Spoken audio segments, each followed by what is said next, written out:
Welcome to the first episode of Nyrdball, a Nyrdcast baseball podcast. My buddy Russ and I got together and we talked a little bit about the slow free agency, a little bit of Giancarlo Stanton, and our top 5 baseball movies. We recorded this past Sunday, so a few things have changed since then, like Mike Moustakas getting signed. But typically going forward, these podcasts will go live on Tuesday, so be sure to check on our feed every Tuesday to get our hottest baseball takes. Before we start talking baseball, though, I wanted to throw a shout out to the Happy Zen podcast. They look at pop culture, current events, a little bit of everything. New episode came out today, part 12. It's Countdown to Infinity. They rate their top Marvel Cinematic Universe movies. I haven't gotten to listen to it yet, but I plan on downloading it now. You can find these guys at happyzen.com. It's happyxen.com.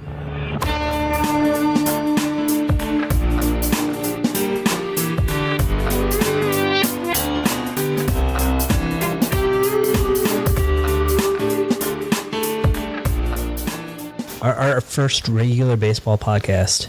I know, it's about time. I know. Hopefully we can do this on a weekly basis. It's only taken us a few years to get this done. Oh, yeah. Or started. So what's 10 years between friends? Oh, yeah. I've talked to you on here before, though, so we at least got that. Yeah, well, I'm saying a regular baseball thing. Yeah.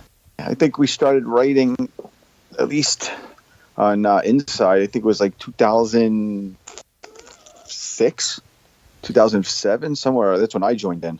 Yeah, I started there, I think 2004. Yeah, I think it was about 5 or 6, because I don't remember if I was working in California or with the Ducks when I started. And so it's been over 10 years we've been doing this back and forth. Oh, yeah. So about time we start a weekly thing. Oh, definitely. So the first thing I wanted to ask you about is the slow free agency. What were your thoughts sitting there watching it all? See, the free agency, there's two sides to this. And I really think that it depends which side you're on. There's the player side, and then there's the owner side. I'll start with the owner side. The owner side, in my opinion, is that many of these owners have said, you know what, enough's enough. We're not going to do these bad contracts anymore. We're not going to do these 7 for $30 million or 10 for $25 million a year contracts because it's not making sense financially or fiscally. So I pulled up some numbers, and the magic number this year is $197 million. That's the tax number. And I think, being a New Yorker, that's what the Yankees have been talking about now for a couple of years. It's $197 million. What a lot of people don't know to start is that from this $197 million, you have to take off player benefits. That's included. That's $14 million. And then you also included in this is the 40-man players, the 40-man roster, the players that are not on your major league roster, they have to be accounted for. And then there's other players, those rookies, there are all these rookie contracts, they're all included. Add that up, you're at about $21 million. So that's included in the 197. So let's call it 20 to make life easy. After that, the number becomes 177 of your rosters that you're paying off, right? You follow me so far? Yep. Okay. So right away, if it's your first time over the tax, you get taxed 20%. So 20% of your salary. So if you're at I'm just trying to make sure that that's correct. So if you're because I'm looking at stuff from like in the past, like what the Yankees have done, whatever you're over is what you're taxed at, and the percentage goes over. As it goes higher and higher every year. What you're over, you get paid. You get taxed on. So like this year, if the Yankees went over, they're being taxed 50%. So for every dollar they go above the tax, they're being taxed 50%. So it makes financial prudence for these teams, whether it's 20%, 40%, it depends how many times you go over the tax, to not do this anymore. Once you go over it once you stay under it once, you go back to this original 20%. But my point is that I think that the owners are saying, I think we finally had enough of spending money to beat ourselves, to chase ourselves, to beat bad contracts. So right now, there's only 3 teams that are over the tax, and that's San Francisco, Washington, and Boston.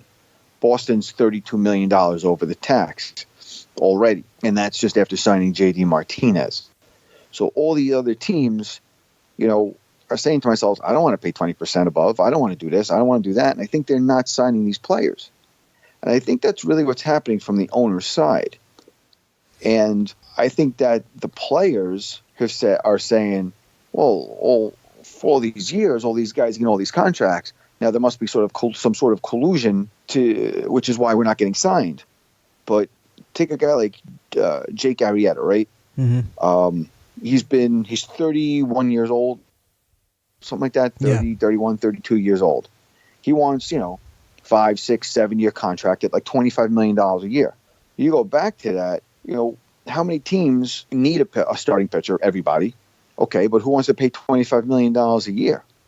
The Yankees will go over the tax. The Dodgers would go over the tax. The Cubs would go over the tax. Toronto would go over the tax. The Angels would go over the tax.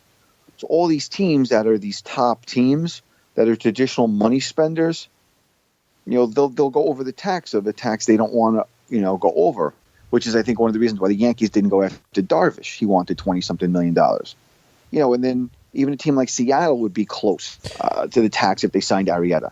And, and some of these teams still have guys that, still have holes they have to sign. So I think that's really what's going on the owner's side. But if you think about these, I'm looking also at the free agent list that's out there of guys who aren't signed yet.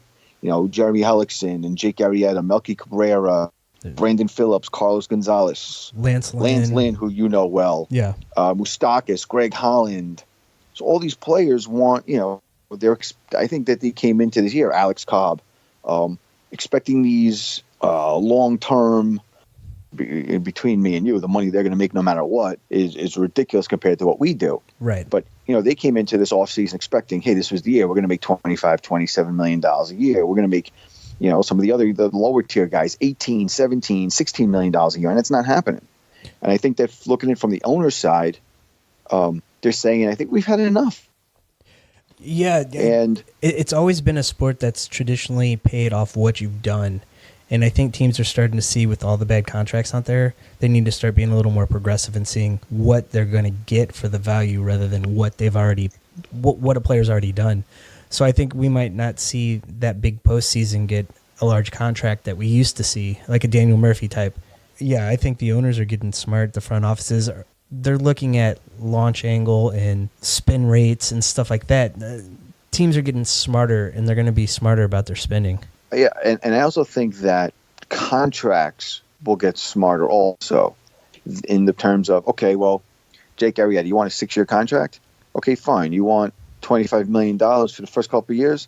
Maybe we can work it, but the last 2-3 years, you might be making 10, 11. Yeah. I think you'll see some of those also. And not, A-Rod's contract when he had that 10-year with the deal with the Yankees, the last couple of years were 15, 16 million. Not that that contract wasn't ridiculous and dumb to start, but you may see some of that where, okay, listen, you want $25 million this year. Okay, well, guess what? In year 6, you're making 7. Yeah, you're starting to see that more often. When the Cardinals signed Johnny Peralta, that's how his contract was set up too, where the first 2 or 3 years it was like $15 million a season, and then by the last year it was like between 8 and 10. So when he didn't perform, they didn't have as much of an issue cutting him because that's less money they're going to have to eat. Right, and I have a feeling that that's because baseball has the guaranteed contracts. I think that you might see some of baseball going to that. I think that the continuing to look at it from the owner's side of it. A lot of people don't realize, and I mentioned this earlier, is you're also paying an entire farm system. You're paying coaches for 7, 8 different teams. You're paying staffs up and down your 150, 200 players that you own. Yeah. Under contract. And, it's a bigger picture than just those 25 guys on your major league roster, although they are the ones that bring in the money in terms of attendance and the people in the park and spending the money and the jerseys and every other way that they can make money. I think teams have started to be a little more frugal and smarter with how they're spending their money overall. these advanced, and sabermetrics is a part of it, I think, which I think you were alluding to. And I think also that in the end, the owners really have, the deciding factor. As long as there's no way to prove that they've had conversations of, hey, we're not signing anybody this year, it's really up to them to figure out what they want to sign or not sign. I mean, you have front office experience in the minor leagues and independent leagues. Do you think that teams bringing in more business-centric people instead of baseball-centric people is shifting this too? Yeah, definitely. But I don't think that affects as much the players that they sign. I think that has some of the outside effects in terms of the business part of it. Because if you think about it, each one of these owners, are business people. In the end, their goal, just like everybody else, if you think about it as an entity itself, their goal is to make money. Derek Jeter's role and his goal with the Miami Marlins, whether people like that team or not with what he's done, is to make money. And he is, I think last year they lost $80 million, that team, if I remember my number right. So his goal, well, no one goes to the games anyway. Yeah. So if I shed as much payroll as I can and try to rebuild it the way that he believes that it could be rebuilt, then it's a smart business decision. Major League Baseball itself is 30 entities trying to work together for a common goal, while each of them are undercutting each other at the same time. Right. So it's let's all work together. However, I have to work better than you to win this thing. The business people have an effect, but I think in the end, I think it's the baseball people making that decision of, I don't think it's worth $30 million a year. I think that players that the GMs and these upper management put a number on a player and say, hey, listen, this is what we'll sign you for. If not, I'm going to go to the next person. And I think that it's not happening as much publicly as it used to.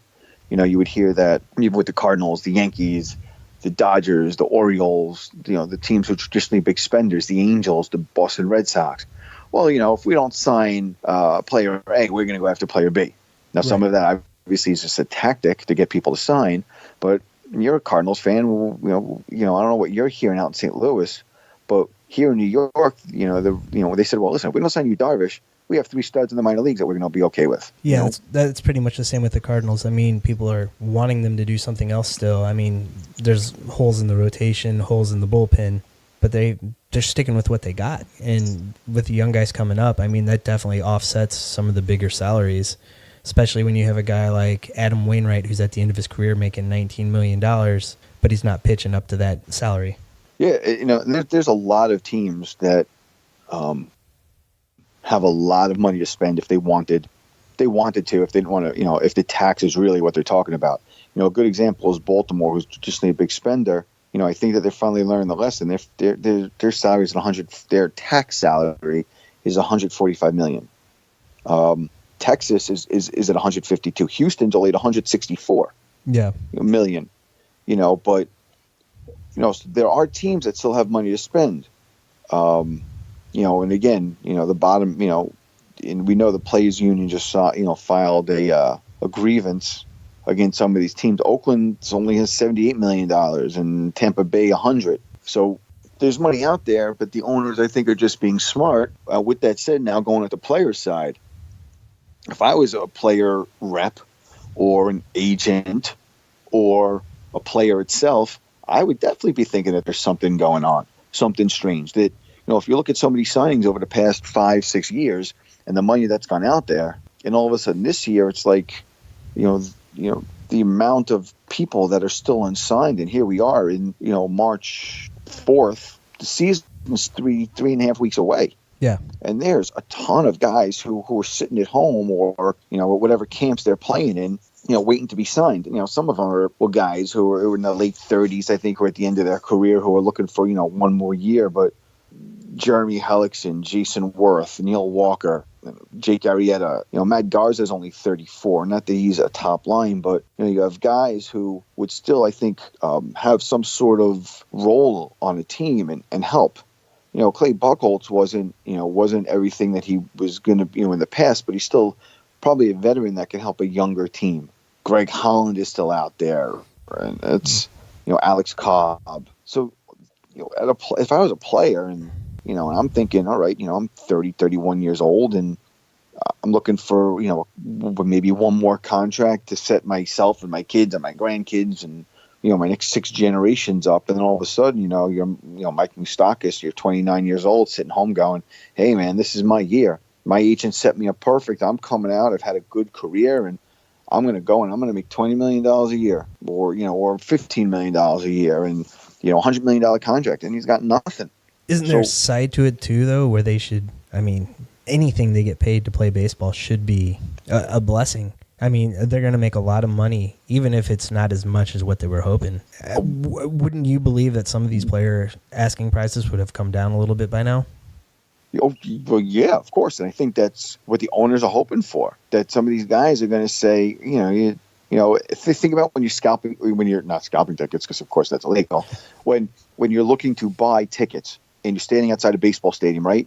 And it's an hour before the game and the tickets are at, $100.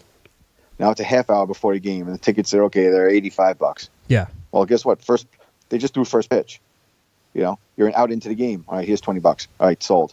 I think that's what the owners are hoping is going to happen, is that the players' agents are going to talk to these guys and be like, listen, the best offer I got there for you is $8 million a year.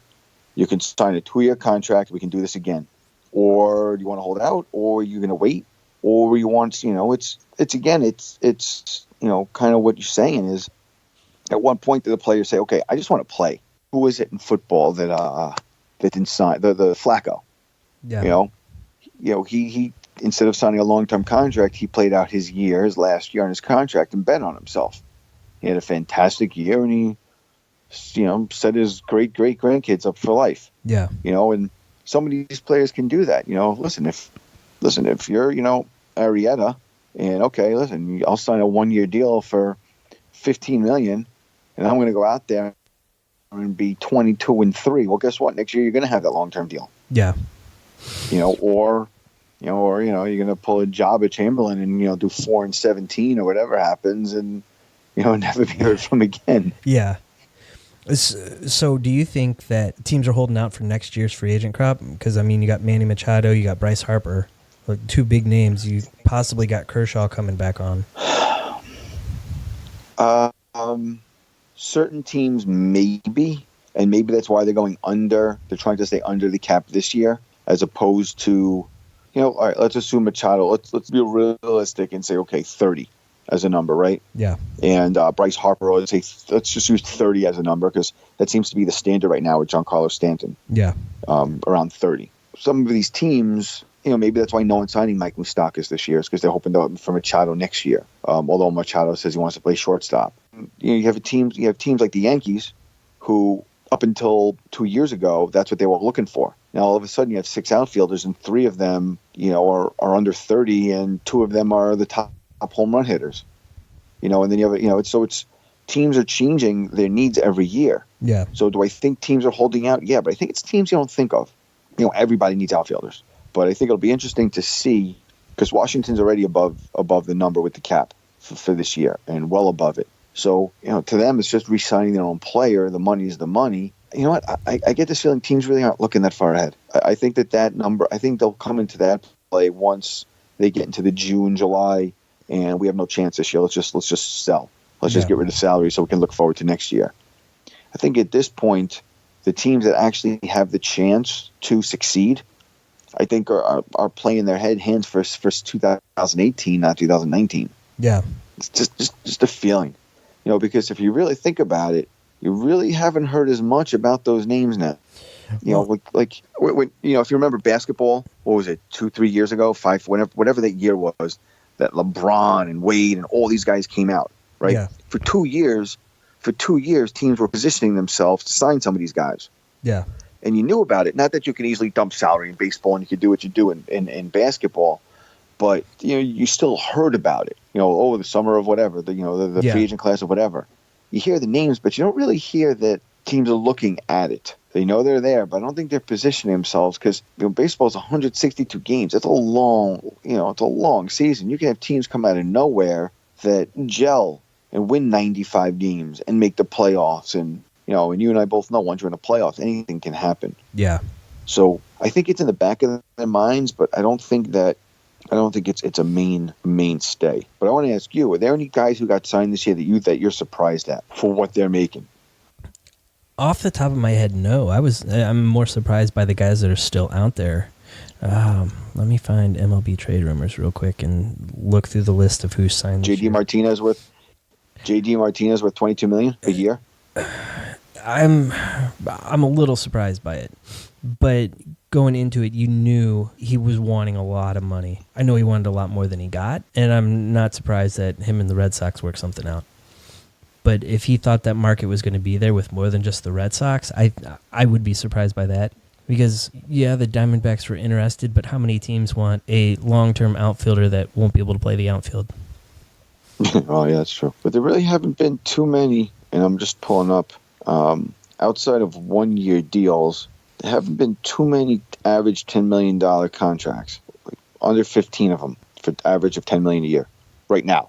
You still have 15 guys out there that are going to make $10 million a year. But the only really long contract was Hosmer's. Yeah. So, and I want to say I was a little. If you remember, what was that? I was going to say I was a little surprised by that contract, but then at the same time, I mean, it was the Padres, and it was rumored that they were offering big to him. I don't know on that one either. Well, I think that a lot of these players were signed early. Yeah. There was a big flurry right at the winter meetings, and then it stopped.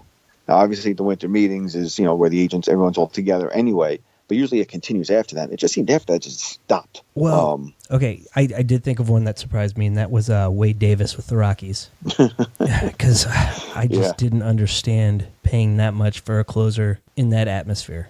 And I think that's at the tone. I think that's part of the reason why the Cardinals didn't go after a closer, is because that level was set so high that they weren't even gonna try it. Yeah, well, the Rockies, I think, are just trying to establish a closer. Yeah. I think they've had a problem with that, and I think they were trying to do that, and he was one of the best out there. Yeah. It's not that long of a deal though, 3 years. Yeah, it's not that bad. It's just that amount that he got. Would you pay shorter for higher money? Like that? That's the way to look at it. Then, yeah, they gave a little bit more for a shorter contract, because I'm sure he would have wanted. If I'm sure any player would want, a 5-year deal. Yeah. You're not going out there looking for 3. Of course, looking for 5. But would you take more money for the first few years? Than less for a long term? Because if he would have wanted a 5-6 year deal, as a closer, at 32 years old. Yeah, that lifespan don't last. Not too many of them, I would say, last till they're 38, 39 years old. Well, yeah, many pitchers don't even make it like 4 years as a closer. Something will happen and they end up getting cast to the side. Right, or become a setup man, or disappear for a while. Yep.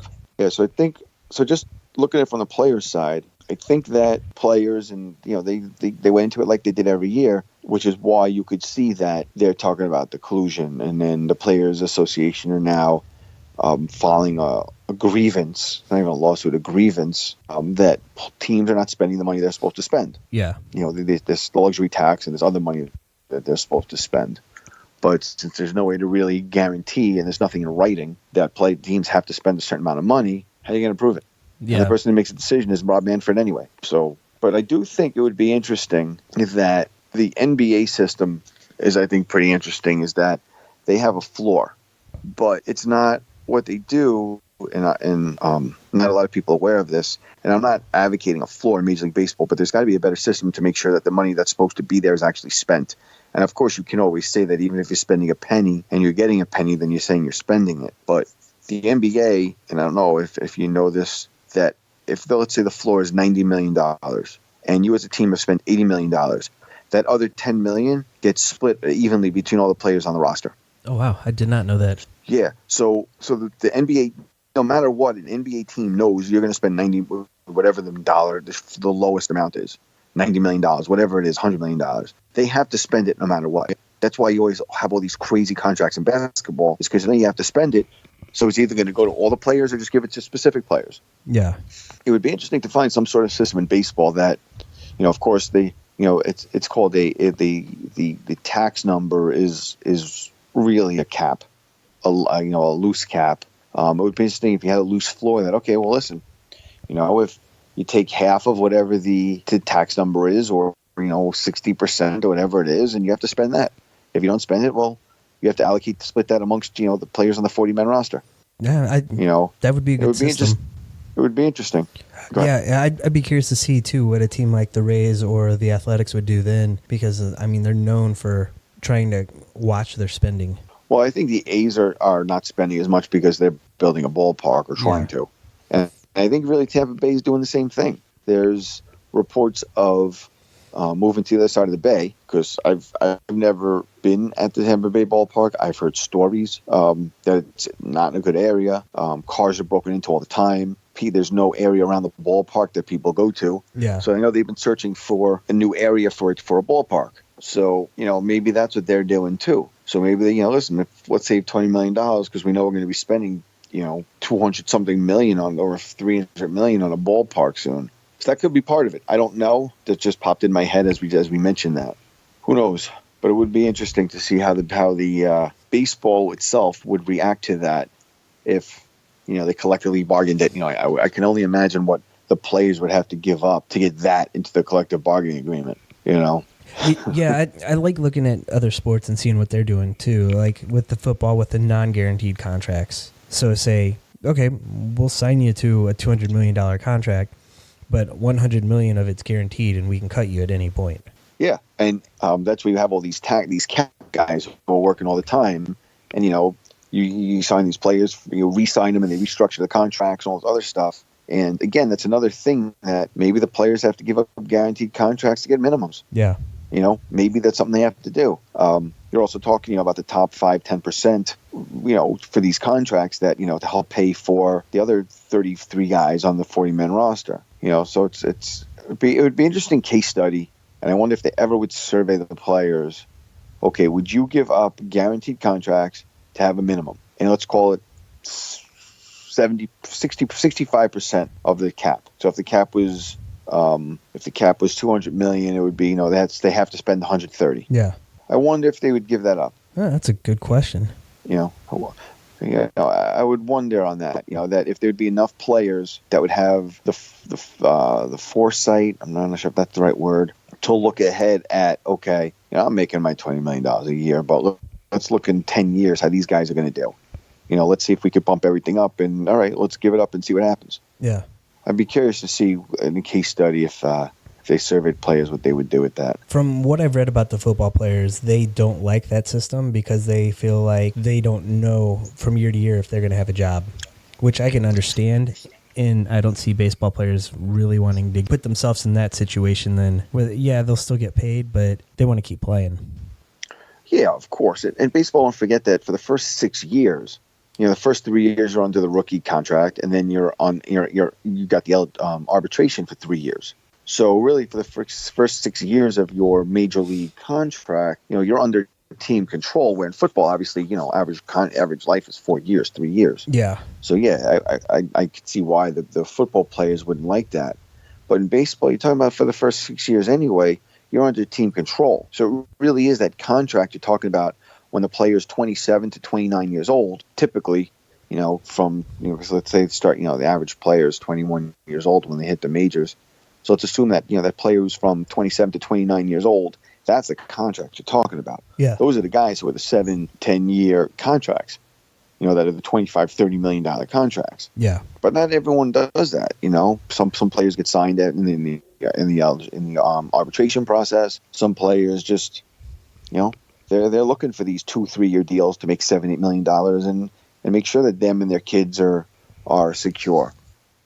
So I think it would be interesting. I don't think it'd be as many as you think, but I think that you would have okay, listen, we're going to sign you for 5 years for $150 million, 75 it's guaranteed, and all of it's in the first 3 years, and then we'll see what happens. But you still have the contract. You have a lot of that, or it's going to be backloaded because we need to pay money. We have more contracts up front.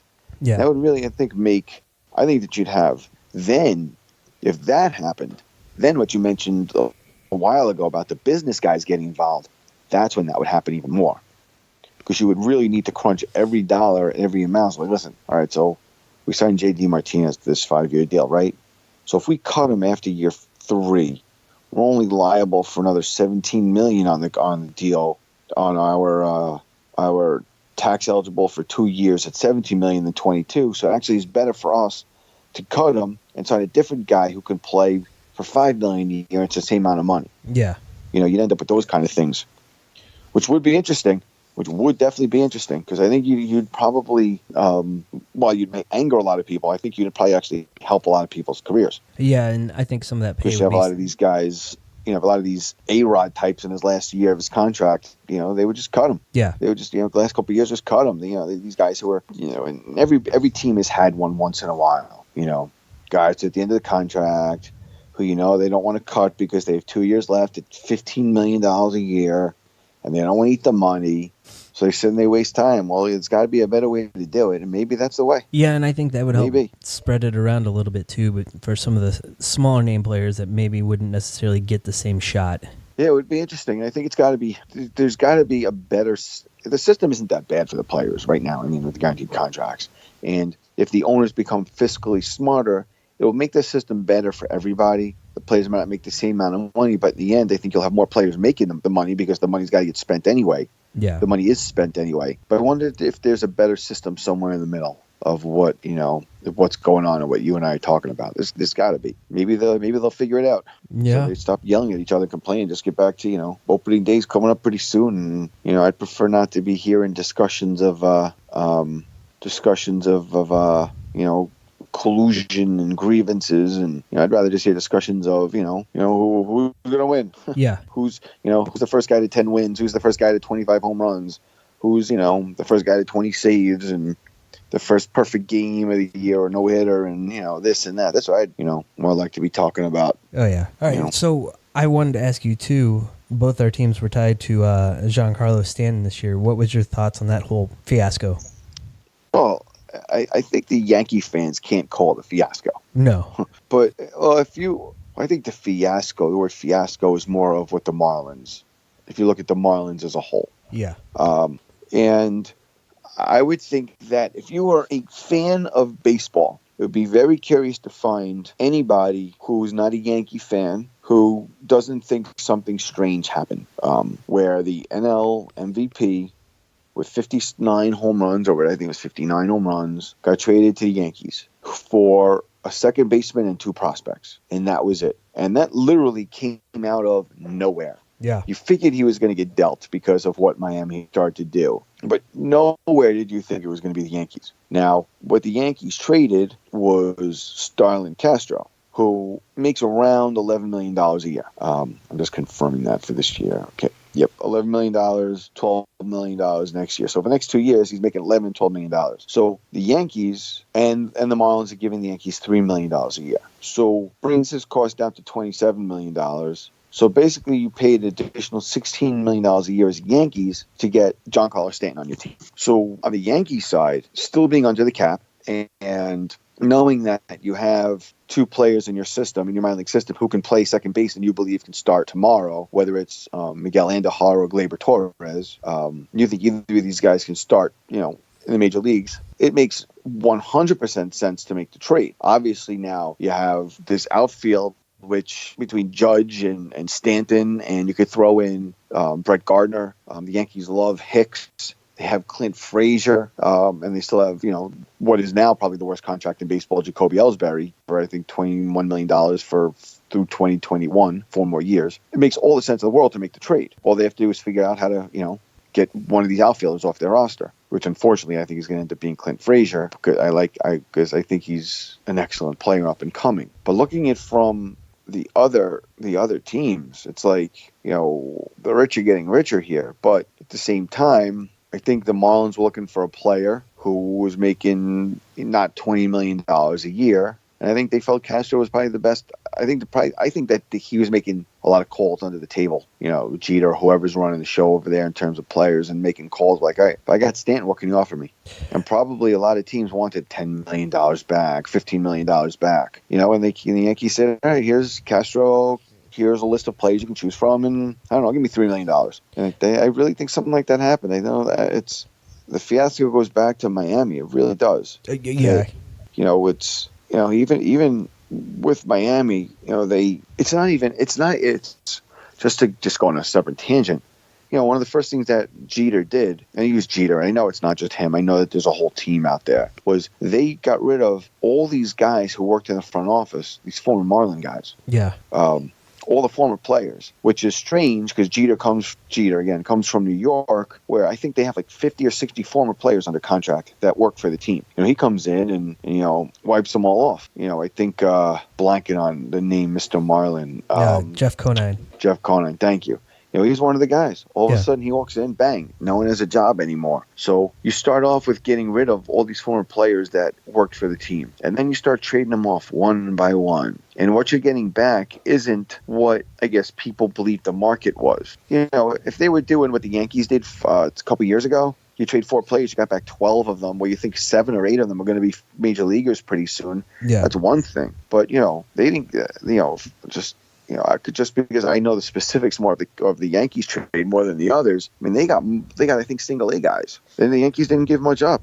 I think I'm trying to remember now if it was the Yankees trade. If that was where they gave up the. I should probably look this up while I'm talking about it. But yeah, I think the fiasco part overall is really more of what's going on with the perception of what's going on with Miami as opposed to what's actually happening. So yeah, I was watching the whole thing pretty closely since the Cardinals were involved. And from what I gathered, the Marlins were going to teams and working out deals without talking to Stanton. And then Stanton's finding out everything through the media. And there's speculation that he won't go to certain cities because of where they're located or parts of the team. I don't know. But the Marlins weren't communicating with him, and they got these deals put in place and then said, hey, we're ready to trade you. We know you're not crazy about St. Louis or San Francisco, but they're the 2 offers we have. Pick one. And then that's when he came out and said, I don't want to play for either one of those teams. I want to play for the Astros, Cubs, Yankees, or Dodgers. They had a deal for St. Louis. I mean, they had a deal in San Francisco, I believe. Yeah, they had deals with both of them in place and ready to go, just waiting for his sign-off. Right, just to go back, the Yankees traded a right-handed pitcher and a shortstop. The right-handed pitcher was their number 9 prospect, and the shortstop was unranked. It was unranked. Shortstop was the pitcher don't have an age, but the shortstop was 18. So, shortstop of the Yankees, besides the fact they have Didi Gregorius and another guy in the minor leagues, at some point you tell me these guys who you think are prospects, you still have to trade because you just don't have room for them. Yeah. But yeah, I just wanted to interject that because I looked it up. Yeah. But exactly, so I think that when it comes through and then you finally tell a player, well, we're going to trade you, and he says, okay, well, here's one of 6 teams, I guess, that you can trade me to, and I'll, although I don't remember, did he have a no trade? I don't remember. Yeah, I think he had a full no trade, but gave the 4 teams right before the trade to the Yankees of these are the only teams I'll go to, while pretty much also saying he wasn't going to stay there and play. Yeah, so it's I think that he would approve a trade to the Yankees, Astros, Cubs, and Dodgers, right? So you give a guy trade, and then you go try trading him, you end up with your own problem, I guess, as it is. Well, and Stanton took the hit in the public with that no trade thing because they'd been building up. They were going to trade him in San Francisco and St. Louis, and it was just repeated over and over for weeks. And then when he finally says no, all of a sudden he's the bad guy because he doesn't want to go to these towns. Well, if you think about it, even like in other sports as well, because usually other sports have no trades as opposed to baseball. I guess that's not really true. There are many contracts in baseball that no trades, but I guess until you actually come to the guy and say, okay, here's the trades we have, you can't say anything either way. Yeah. Unless they say this, unless they go to you ahead of time and say, we're going to trade you. Where will you accept the trade to? And I guess if they would have done that at the beginning and he'd given them the 4 teams before they were shopping everything, or maybe, you never know. Maybe they said, okay, listen, talk to the 2 teams, see if you'll go to either spot. Because it would be strange, especially San Francisco. The guy would hit 900 balls out of the ballpark over there. Ball gets up in the air over there, just travel out. It would be very strange if he just said no without even talking to someone. His agent talked to people there. What are your plans? What are you going to be building around him? What do you see for him in the future, kind of thing too. So I'd be a little surprised. By the way, I just pulled up something. Mm-hmm. So far this year, there's been $1.3 billion spent in contracts in Major League Baseball. Wow. $1.3 billion. That's crazy. The Cubs contracts have been for $200 million. The Padres $145 million. The Red Sox $131. Rockies $114. The Brewers $105. In free agent signings, the Yankees, 1 player, $10 million. And that was CC Sabathia, their own player. Yeah. So when the Yankees I'm sorry to totally sidetrack this whole thing, but The Yankees assigned one player for $10 million. The Dodgers, two players for $4 million. The Cardinals, two players for $14 million. Let's see. The Giants, $17 million. The Orioles, $19 million. The Angels, $42.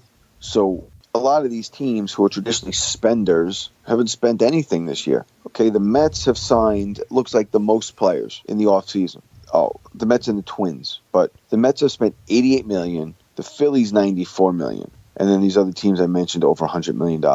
So, yep, $1.3 billion in contracts so far in this offseason total. So I wonder what that is compared to last year, where 90-something% of players signed deals. Because when I wrote about it a few weeks ago, and it was like 68% of players had signed up to this point.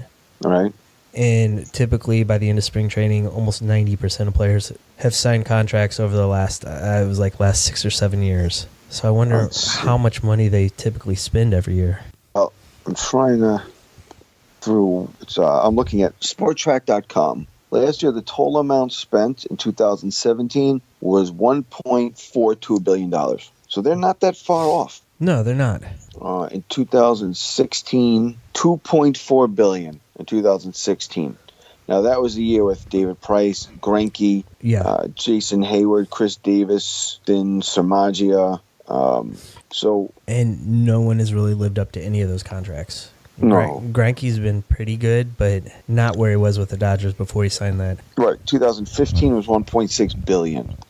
I'm just going back a couple more years just to see. 2014 was $1.7. That was the Cano, Ellsbury, McCann, Curtis Granderson, Carlos Beltran. Of course, half the people I just mentioned were Yankees. Who else was in this? Anyone of big note? Bartolo Colon with his $10 million year contract to the Mets. Joe Nathan, A.J. Burnett. So that was 1.7. Let's just go back a couple more years. 2013 was 1.4. 2012. It's an interesting site, the sporttrack.com. Pretty good. 1.2. And that was the Pujols year. Pujols, Prince Fielder, Jose Reyes. And then all the way back to 2011 was... They all have 2011 in here. Okay. So it's almost right in line. Yeah. So if you think about it, all these other guys who are going to get signed, once you're at $100 million, you've already passed last year's number. Yeah. So I guess if you look at it in a fishbowl, oh my God, they're not spending money. And I guess if you look at it compared to other years, which I bet someone's brought up somewhere else, it's really not that bad. I think you just have a lot of players out there that are just looking for a lot of money. Instead of the golden few, you have a lot of players who are $7 to $10 million players as opposed to the 20 to 30. Yeah. A lot of guys out there whose the average salary is $5 million a year. From $7 to $10 million. 1, 2, 3, 4. It's about 15 guys from $7 to $10 million per year average. So, the numbers are there. I guess if really in the end of it, and if Michael Pineda can get $5 million from the Minnesota Twins, anything can happen. Yeah. So. All right. So one last thing to talk about. All right. What are Hit me. What are your top 5 baseball movies? Okay. You mentioned this to me before, and I was going to ask it, and I never got a chance. Now, what is your qualifier on baseball movie? Now, is baseball in the movie? Is baseball the focus of the movie? Or is it the baseball itself as part of the movie? Like, what makes it? Or is it just a movie with baseball in it? I would be fine with a movie with baseball in it. I would probably go no documentaries because obviously Ken Burns' baseball would be right there towards the top. Okay. So now, movies with baseball in it. All right. So I made a list. All right. Some of these I've seen once. Some of them I've probably seen 20 times. Okay, now, so let's just break out a few here that I'm actually going to rate some as I do it. I think everybody has in some of sort of their lists, Field of Dreams, Bull Durham, Major League, the first one, League of Their Own, The Natural, I think Moneyball, For Love of the Game, The Pride of the Yankees, going way back, and I never saw all of 42, so I can't really add that one. And I think of the movies that I've, there's other movies that are fun, but I wouldn't put them in the best. But I think out of those, maybe 8 Men Out is another one. Yeah. That I think would make up my top 5. Yeah. Am I missing something? You are. Am I missing something? I am? Oh, yeah. All right. Oh. So this was going to crack my top 5. The Sandlot. Okay. All right. Yes. Okay. Actually, I that was right after The Natural on the list that I had typed out. Okay, missed that one. All right. You going Bad News Bears? I've got this on this list I'm looking at. It wouldn't be top 5, but it's a fun movie. Right. Not the remake though. Well, yeah, remakes don't count. Yeah. I've got The Rookie on this list I'm looking at. Okay, The Rookie, you're talking about the one with the pitcher with the Tampa Bay, not Rookie of the Year, right? Right. Okay. All right, good. Okay. And then one that I'm not seeing on this list, I mean, I probably have to go down real far to find it, but I think it was called Hardball with Keanu Reeves. Yeah, there it is. It was 40th on this list. That I could say I didn't even know existed. Let's see, it came out in 2001, and it was about, he was a coach of an inner city baseball team. Kind of like, I think he got like hooked up with the team kind of along the lines of the Mighty Ducks and Gordon Bombay. But he took to the team and helped them become a team, and it was a good movie. Nothing exceptional like a top 5 movie, but it was something I enjoyed watching. I'll have to look for that. So, all right, are we agreeing like Field of Dreams and Bull Durham are on the list? Yeah, I had Field of Dreams at 1, and I had Bull Durham. Which, by the way, I've been there 4 times. Have you really? 3 times. I've been at that field 3 times. See, I haven't gone yet, but that is definitely a family trip we're taking in the next, 5-10 years. Yeah. So, and I was there when there were 2 owners, and then when there was 1 owner. Okay. So, I've been at that field, and I've stood there. They actually filmed it at this place in Iowa. Yeah.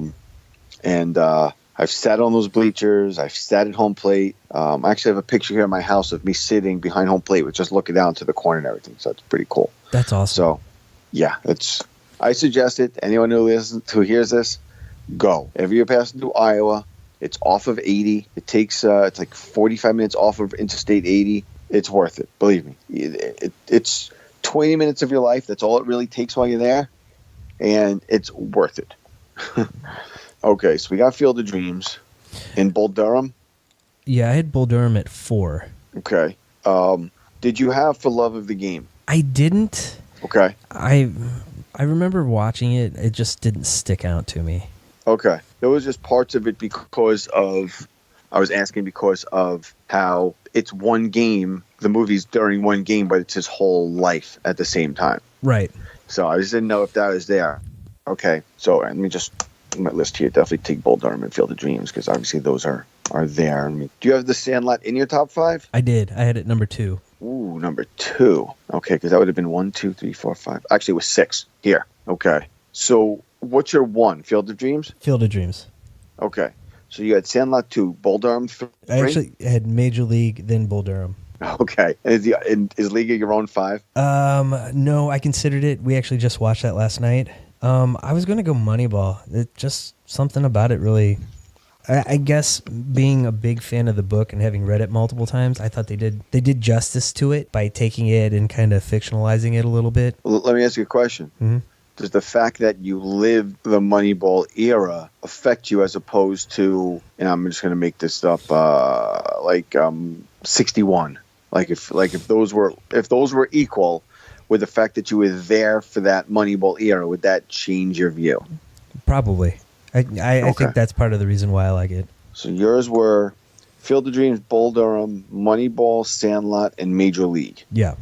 In terms of baseball movies, now I think I had Sandlot 6. Yeah. You had it there. And I had League of Their Own above it. And I had The Natural at 7. Only, I think just the story of it was cool. I didn't have For Love of the Game in my top 5. I was just curious if you did or not. Only so I could buy that. I could accept that. Except I might switch Moneyball for A League of Their Own in their spots. Okay. That would be the only thing that I would do because I just thought A League of Their Own as a movie was fantastic. I loved it. Obviously, I think everyone did. And there's just, if you ever hear the backstory of it with the baseball, and this is part of it because I read the backstory of. They took them all to camp and they taught them all how to play baseball. It was pretty funny. So, and then they have all these players who were, women's softball players and had to teach them how to play baseball as opposed to softball. So that would be the only thing I would be hesitant at. So I might do those as a 5, 6. Yeah. But I would definitely have Field of Dreams, Bull Durham, Sandlot, Major League as 1 through 4 in some order. I can agree with that. Yeah, the Rookie was a really good movie, and I think that might be another one that you lived it, so it might be you might feel a little bit different about it. Which, obviously, any true story is, I think, going to get a little bit more of a rating in a top 5, top 10 list than a fictionalized story. Obviously, the Rookie versus the Rookie of the Year is not going to be the difference, but maybe the Rookie of the Year versus Angels of the Outfield. You compare those two. Yeah. But yeah, I think that are a movie that I think that you lived with. Like, our grandparents might have a different view of Pride of the Yankees, the Gary Cooper, version, or the original Babe Ruth movie, not the one with John Goodman. They may have different views of those as opposed to, Fever Pitch. Right. Even though Fever Pitch they filmed it about Boston had to change the story when the Red Sox actually won as a movie that had a reality of a basis. I don't think that would compare to some people who are older than us to things of the movies they made of Cobb or any of those guys from back then. Yeah. Although Cobb wasn't I really impressed with as a movie anyway. Fever Pitch would not be anywhere on my list because all the celebrating on the field at Busch Stadium just drives me nuts every time I see it. Yeah, they actually let them. Yeah, they were filming it, and they filmed And it's actually the book was based on soccer. It was about a soccer team in England, I believe, and they adapted it for American culture with baseball. Huh, that I did not know. I guess pitch is another word for soccer. Yeah, a soccer game, and that makes sense. Yeah, it was by Nick Hornsby, the guy that did High Fidelity. Oh, okay. I was going to say The Range as a joke, but okay. So the only for those listening, that would be a Bruce Hornsby joke, but yes. The one I went back and forth on was The Natural, and I remember seeing it when I was little. I really liked it. I remember parts of it now, but it's probably been 30 years since I've watched it, so I couldn't justify putting it ahead of some of these other movies, even though it might be a better movie. Yeah, they're not. Yeah. I probably saw it last 15 years ago. Yeah, I think that there's parts of that movie that do strike a chord in terms of a lot of different things, but it may be maybe because of it's been a while that I can't really compare that to some of the others either. The Sandlot I haven't seen in a while either, but I know the quality of that movie was pretty good. I can agree on that as a top 5. We watch The Sandlot often because my kids love it. We showed it to them a couple years ago, and they've probably watched it at least a dozen times in the last year. Yeah, my wife likes that movie a lot, actually. I think that's all I got. All right, cool. All right, well, we'll talk again next week.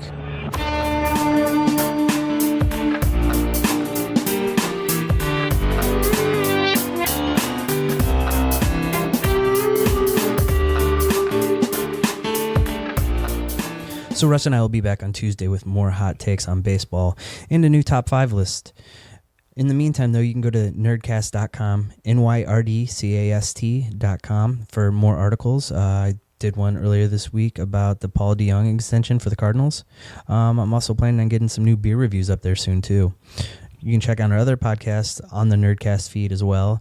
And we're on every social media platform you can find under Nyrdcast.